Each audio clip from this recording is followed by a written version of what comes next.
Irmãos, abrindo nossas Bíblias em Isaías, capítulo 59, irmãos. Isaías, irmãos, foi o profeta que mais profetizou acerca de Jesus, acerca da salvação, acerca da libertação, acerca da salvação que havia de se manifestar, né, irmãos? E aqui no capítulo 59, o versículo 9, se os irmãos lerem do versículo 1 em diante aqui, ele está falando do pecado do povo, e no versículo 9, Isaías 59, versículo 9. No versículo 9 ele diz assim, ó: Por isso o juízo está longe de nós, e a justiça não nos alcança. Esperamos pela luz, e eis que só há trevas. Pelo resplendor, mas andamos na escuridão. Apalpamos as paredes como cegos. Sim, como os que não têm olho, andamos apalpando. Tropeçamos ao meio-dia como nas trevas, e nos lugares escuros somos como mortos. Todos nós bramamos como ursos e continuamente gememos como pombas, esperamos o juízo e ele não aparece. Pela salvação e ela está longe de nós. Então, Isaías, ele entende, né, irmãos? Ele entende que existia promessas boas, existia promessas de salvação, promessas de libertação, promessas de luz, mas ele só vê trevas. O povo andava aqui sem salvação, sem luz, sem esperança e sem nada, né, irmãos? Vamos lá para o Novo Testamento? Mateus, irmãos, diz assim, Mateus capítulo 4, versículo 12. Jesus, porém, ouvindo que João, aqui João Batista, tá, irmãos, estava preso, voltou para a Galiléia e, deixando Nazaré, foi habitar em Cafarnaum, cidade marítima, nos confins de Zebulon e Naftali, para que se cumprisse o que fora dito, por quem, irmãos? Pelo profeta Isaías. Então, Isaías também profetizou acerca disso daqui, irmãos, né, que Jesus vai fazer agora, né? Que diz, versículo 15, ó: A terra de Zebulon e a terra de Naftali, junto ao caminho do mar, além do Jordão, a Galiléia das nações. O povo que estava sentado em trevas, viu o que, irmãos? Uma grande luz. E aos que estavam sentados na região e sombra da morte, o que aconteceu, irmãos? A luz raiou. Desde então começou Jesus a pregar e a dizer: Arrependei-vos, porque é chegado o reino dos céus. Então, isso aqui também Isaías tinha profetizado, né, irmãos? Que a luz ia raiar nas trevas.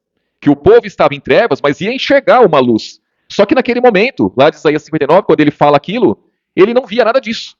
Isso aqui ele já tinha profetizado, mas ele não via nada disso. Assim como os outros profetas também não viam nada disso.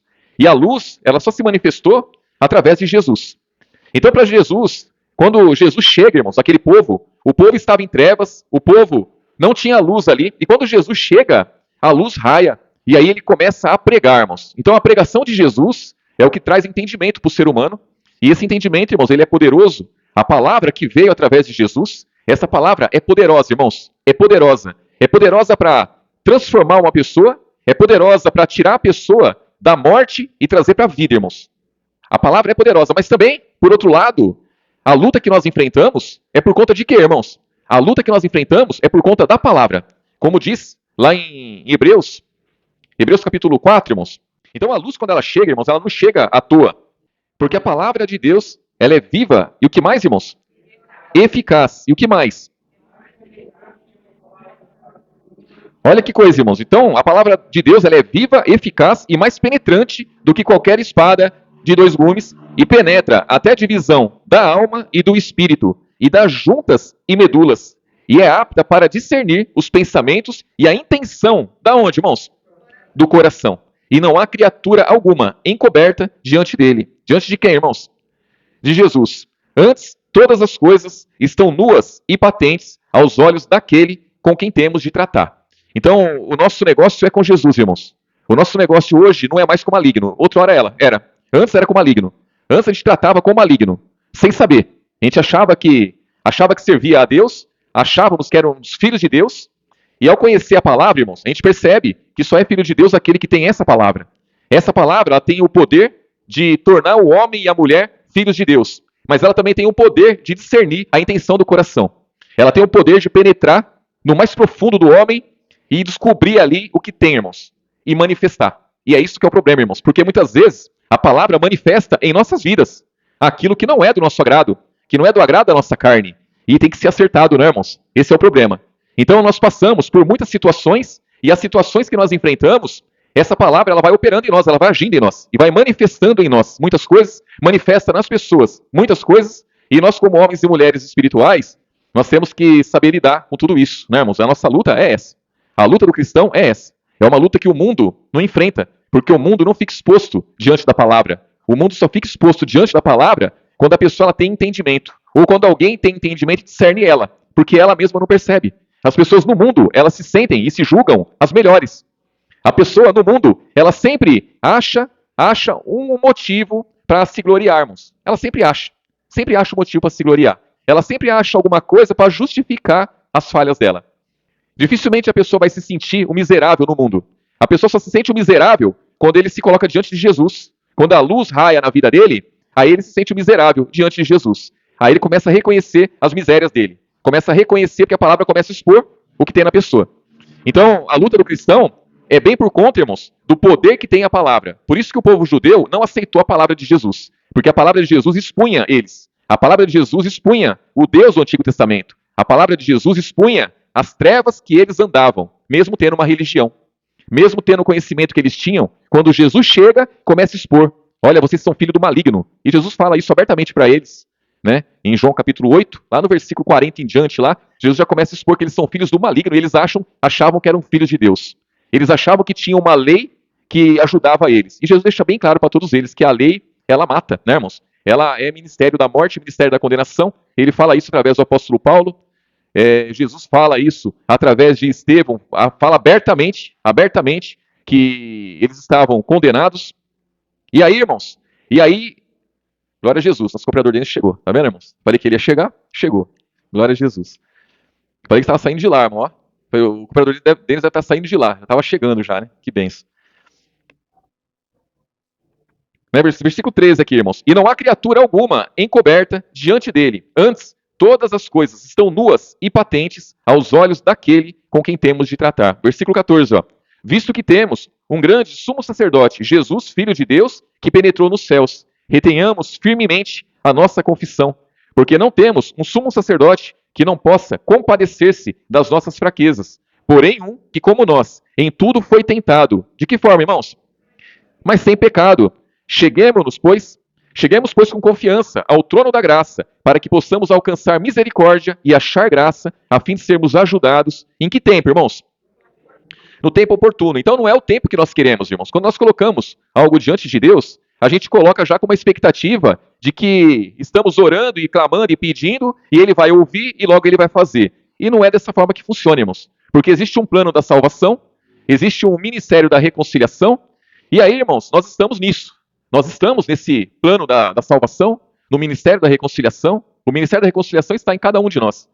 E os planos de Deus são melhores que os nossos. Então, irmãos, os planos que nós fazemos muitas vezes não condiz com aquilo que Jesus quer para nós. E aí que está o problema, né? Então a ajuda, ela vem no tempo oportuno. É de acordo com aquilo que ele entende que é certo. Não da forma que eu entendo que é certo, irmãos, porque eu não sei de nada. A gente olha para as coisas, a gente não sabe de nada, a gente não conhece nada. Né? E se comparado àquilo que Jesus tem a nos oferecermos, não é nada, né? Nós sabemos muito pouco mesmo. Então, ainda bem que é no tempo oportuno. Ainda bem, irmãos, que é da forma que ele quer, não da forma que nós queremos. Senão sairia tudo errado, irmãos, tudo errado. Então, o povo lá estava em trevas, irmãos. Quando Jesus se manifesta, o povo vê ali uma grande luz, a luz raia ali, e Jesus ele começa a pregar. O que, irmãos? O que Jesus começa a pregar?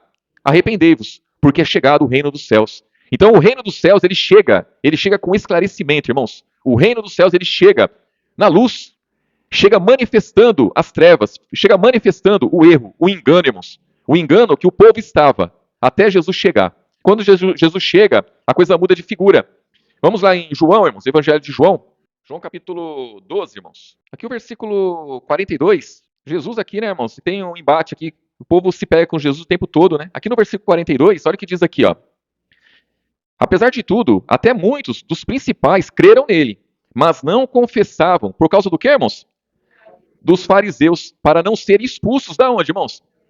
Olha que coisa. Então, se alguém ali cresce em Jesus e deixasse claro ali que creu em Jesus, seria expulso da sinagoga. Então, irmãos, você vê o que Jesus faz quando ele chega. Assim também é quando essa palavra chega em nossas vidas, irmãos. Há uma mudança, porque o mundo está no sentido, e nós estávamos nesse rumo aí, seguindo o curso do mundo. E aí quando Jesus ele chega, nós temos que mudar esse curso. Nós temos que mudar nossas vidas. Então, da mesma forma que para um fariseu era impossível ali crer em Jesus, confessar isso e ser bem aceito, da mesma forma é o cristão hoje, irmãos. E aí diz aqui, ó, versículo 44, ó. E Jesus clamou e disse: quem crê em mim, crê não em mim, mas naquele que me enviou. E quem vê a mim, vê aquele que me enviou. Eu sou a luz que vim ao mundo, para que todo aquele que crê em mim não permaneça aonde, irmãos? Então, as trevas, irmãos, ela é permanente no homem. O homem está em trevas. O homem, ele permanece em trevas até crer em Jesus. Aquele que não crê em Jesus, ele permanece nas trevas. Então, só tem uma forma de sair das trevas, é Jesus. E Jesus deixa bem claro aqui, irmãos, que quem crê nele, não crê só nele, crê naquele que enviou ele, que é o Pai. E aí diz aqui, ó, versículo 47, ó. E se alguém ouvir as minhas palavras e não crer, eu não julgo, porque eu vim não para julgar o mundo, mas para salvar o mundo. Quem me rejeitar a mim e não receber as minhas palavras, já tem quem o julgue. Quem é, irmãos? A palavra que tenho pregado, essa há de julgar quando? No último dia. Porque eu não tenho falado de mim mesmo, mas o Pai que me enviou, ele me deu mandamento sobre o que hei de dizer e sobre o que hei de falar. Então, a palavra que Jesus trouxe é que julgaria o homem no último dia. Por quê, irmãos? Por que, que a palavra vai julgar o homem no último dia? Porque a verdade chegou. Homens e mulheres estavam na mentira, estavam no engano. A palavra fala em João capítulo 1, versículo 17 lá, que a lei foi dada por Moisés. A graça e a verdade vieram por Jesus. Então o homem estava na lei, estava na mentira, no erro, no engano, nas trevas. A luz chegou através de Jesus, chegou entendimento, chegou vida, chegou salvação, chegou um caminho de justiça. E aí os homens dão de ombros para isso. Não quero, não aceito, para mim não dá. E vai seguindo o rumo, vai seguindo o curso do mundo. O outro chega, não, para mim também não dá, porque tem outros planos e tal, e segue após o mundo. Naquele dia, quando a palavra fala, né, quando Jesus fala que a palavra que ele trouxe vai julgar o homem no último dia, é porque o homem não vai ter desculpa, porque a palavra já veio.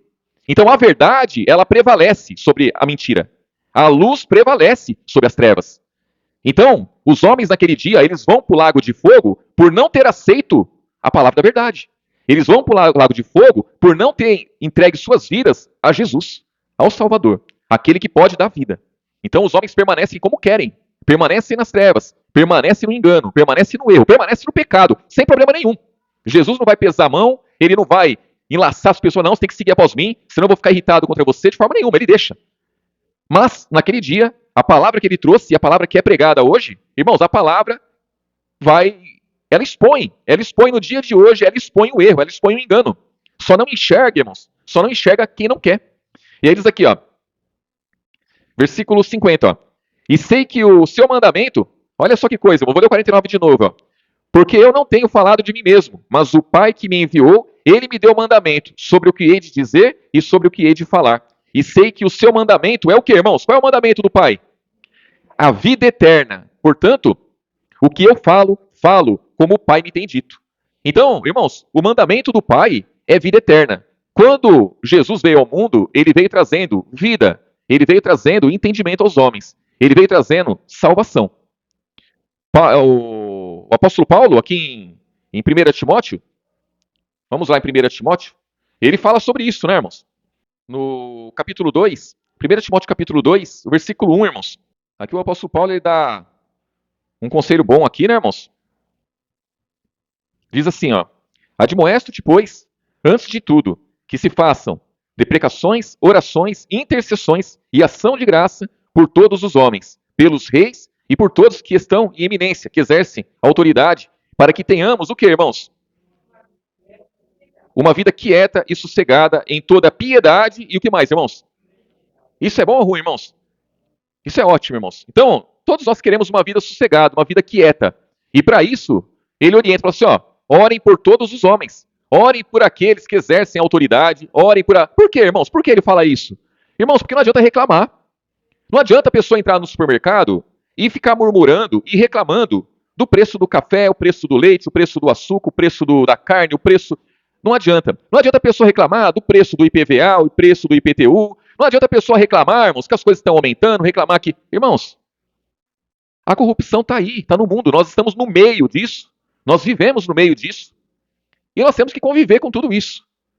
Então, irmãos, tem as possibilidades.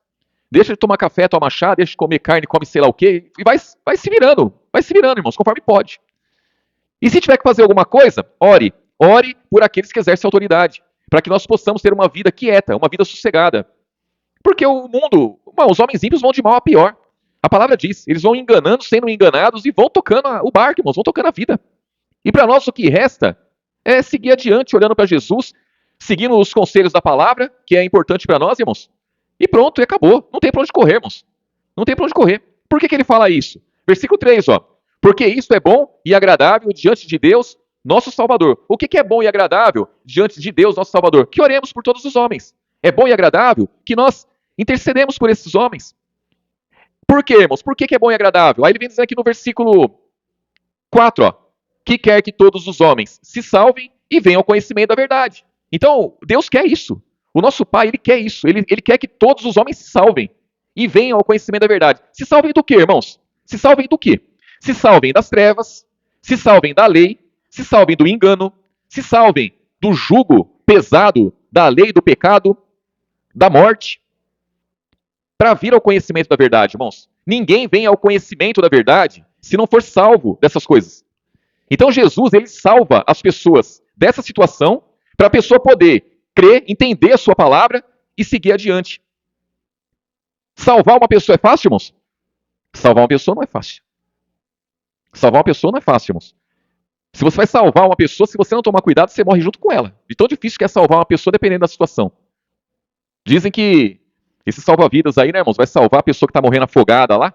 Ele vai com uma cautela muito grande, porque senão ele morre afogado junto com ela, porque ela leva ele para o fundo, né, irmãos? Ela no desespero ali, no desespero que ela está, quer dizer, o salvador, né, o salva-vidas, ele vai salvar a pessoa lá, e se ele não tomar cuidado de tão difícil que é essa missão, ele acaba morrendo junto com ela. Você vai salvar a pessoa de uma altura, a pessoa se desespera lá, se você não tiver em segurança, você cai junto com ela de lá, irmãos. E é assim. Jesus, ele veio, irmãos. Jesus, ele veio e nos deu salvação. A palavra, ela vem salvando pessoas, irmãos. O Espírito Santo, ele vem salvando pessoas. Pode ter certeza que quando você fala de Jesus para uma pessoa, o Espírito Santo ele já foi à frente ali para abrir o coração ali para que ela possa entender aquilo que você fala. Porque se não for pelo Espírito, irmãos, não vai entender. Não adianta. E não tem aquele, irmãos, que tem o poder dele próprio, né? A gente não pode nem se gabar, né? Não pode nem se gabar. Porque, irmãos, se não for pelo Espírito Santo, nada acontece. As pessoas não se convertem, as pessoas não recebem essa palavra, irmãos, se não for pelo Espírito. Né, ó? Versículo 3. Porque isso é bom e agradável diante de Deus, nosso Salvador, que quer que todos os homens se salvem e venham ao conhecimento da verdade. Porque há um só Deus e um só mediador entre Deus e os homens, Jesus Cristo, homem, o qual se deu a si mesmo em preço de redenção por todos, para servir de testemunho ao seu tempo. Então, irmãos, aí ele diz aqui no versículo 7, né, ó. Para o que digo a verdade, em Cristo não minto, fui constituído pregador e apóstolo e doutor dos gentios na fé e na verdade. Quero, pois, que os homens orem em todo lugar, levantando o que, irmãos? Mãos santas. Sem o quê? Sem ira nem contenda. Então ele começa dizendo aqui, no versículo 1, vem pedindo para que orem por todos os homens, pelos reis, por aqueles que exercem autoridade, para que nós tenhamos uma vida quieta. E aqui, ele fala aqui no versículo 8 que ele quer que todos os homens orem em todo lugar, levantando mãos santas, sem ira e nem contenda.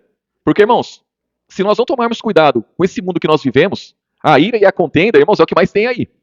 A ira e a contenda é o que mais tem. E nós temos que nos abstermos de todas essas coisas aí. Isso aí, irmãos, é tudo obra da carne, isso é tudo coisa que o maligno usa para mandar o homem e a mulher para o buraco cada vez mais, irmãos. Então os homens estão mortos em ofensas e pecados, assim como nós estávamos, mortos em ofensas e pecados, e Jesus veio, nos deu vida, né? Vamos voltar lá em João, irmãos, no versículo 12, irmãos. João capítulo 8, versículo 12. Aqui Jesus diz, irmãos: Falou-lhes, pois, Jesus outra vez, dizendo: Eu sou a luz do mundo.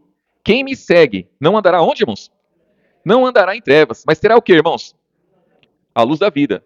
Então, irmãos, a luz que Jesus nos trouxe, a luz que ele veio e a luz raiou na vida dos homens, essa luz, ela é vida. Então, a luz da vida, irmãos, nós muitas vezes, a gente não tem a dimensão do poder que isso tem.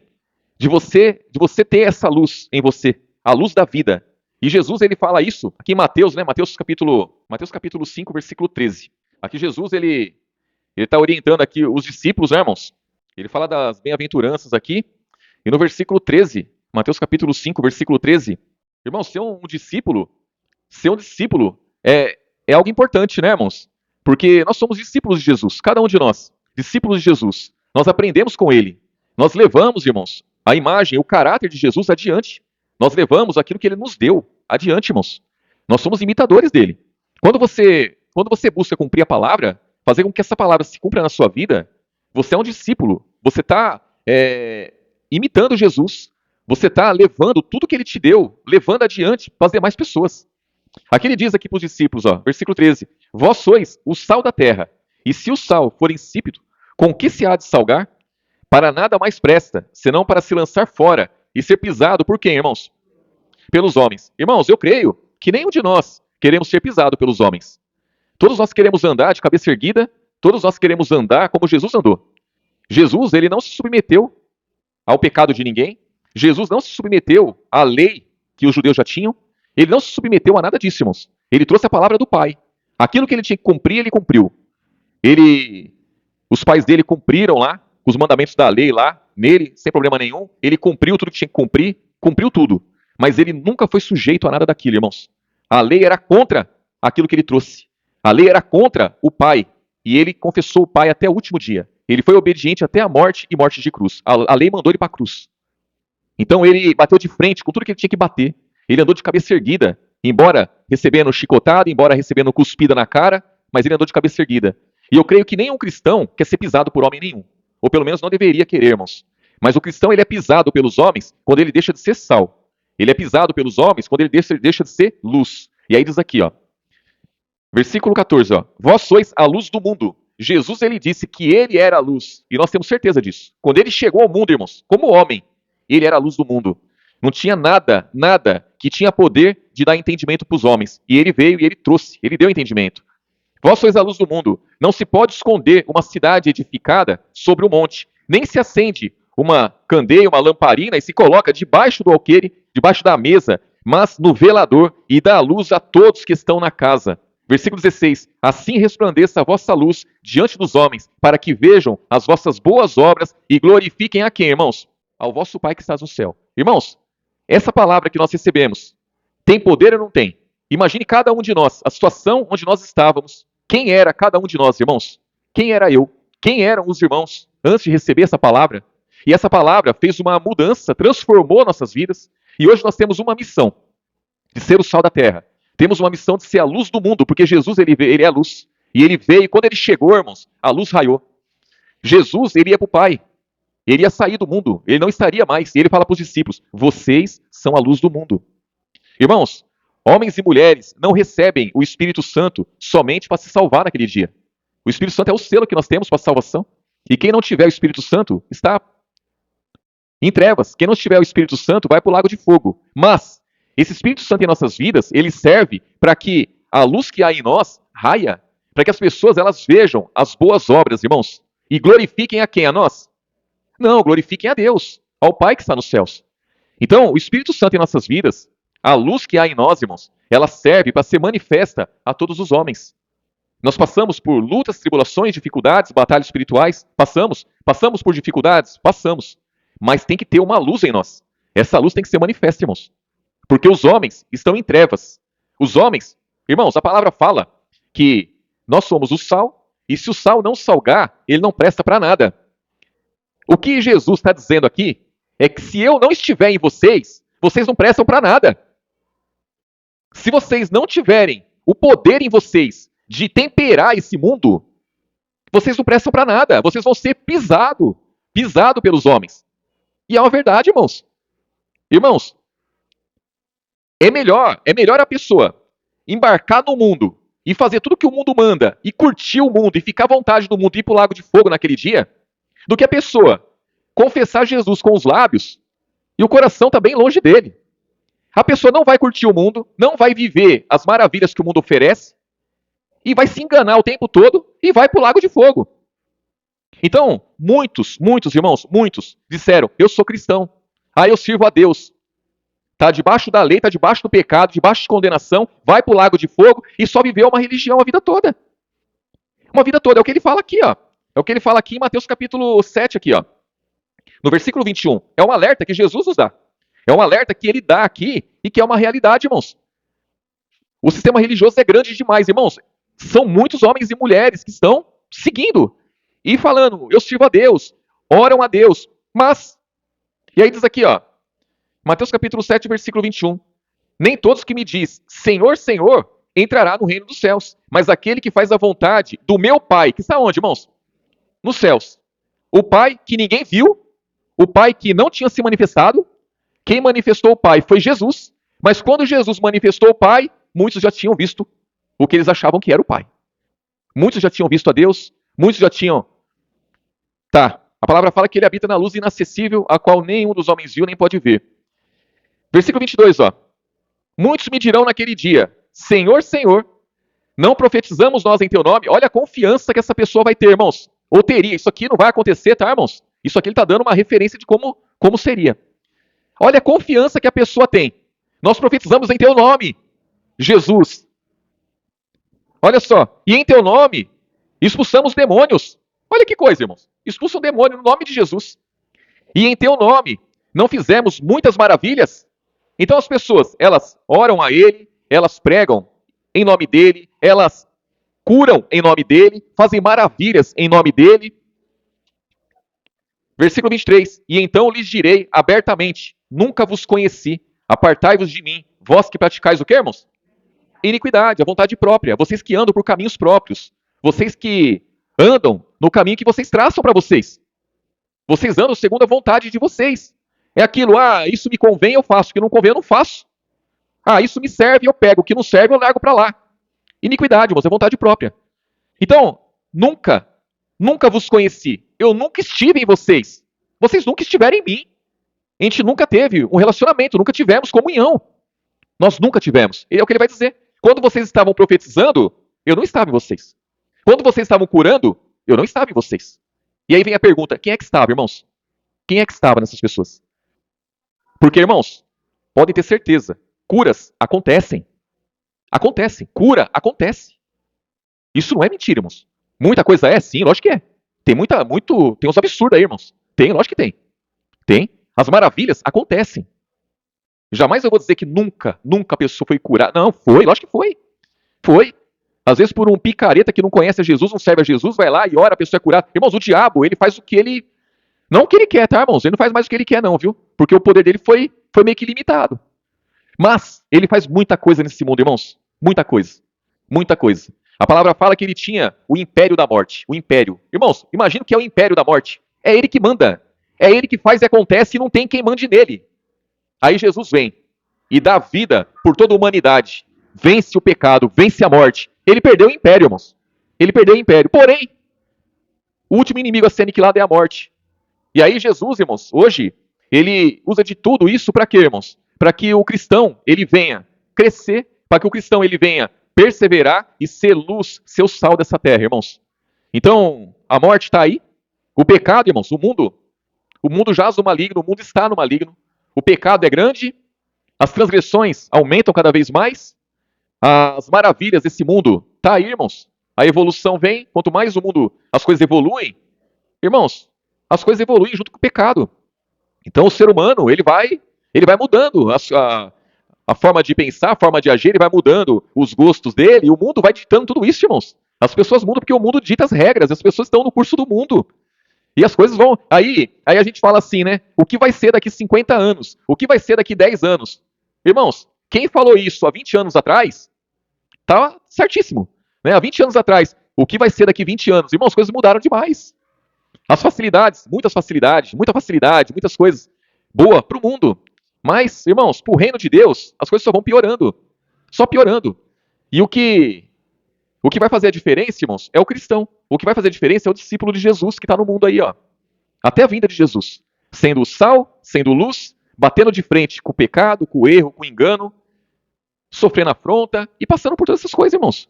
Todas essas coisas. Para quê? Para que o Pai seja glorificado.